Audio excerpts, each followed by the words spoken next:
ôn đọc đấy ai ê con phải con phải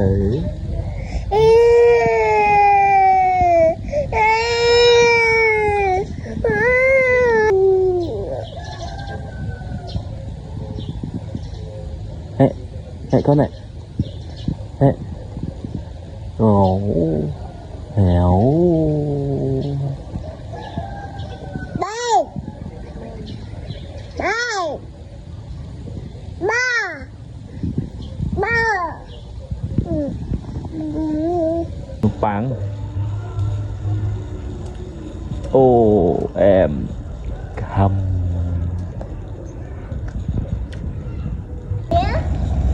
Bỏ hơi. Bỏ thật bán lên.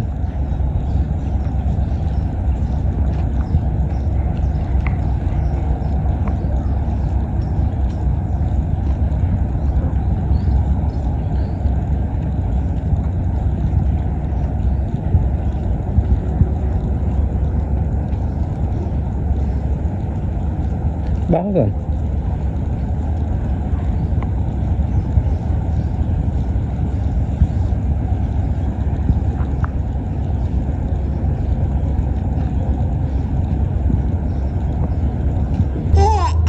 Hả? Hả? Hả? Hả? Hả? Hả? Ô mau một tiệt à. Ấp con môi ấp ồ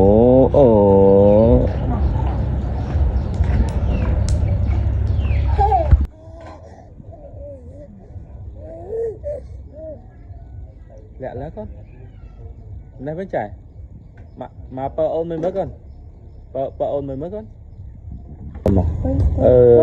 cơn cắn phần niềm món à có một người ăn thiệt đại thật là ây yo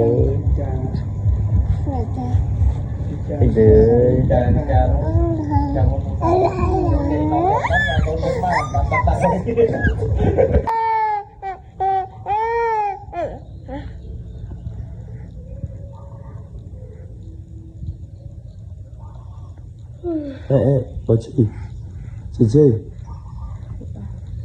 ơi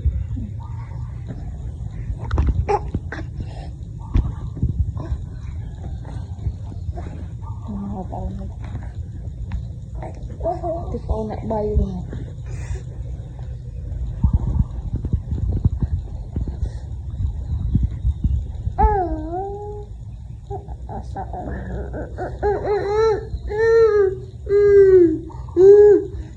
Ông tin sao ta lên cho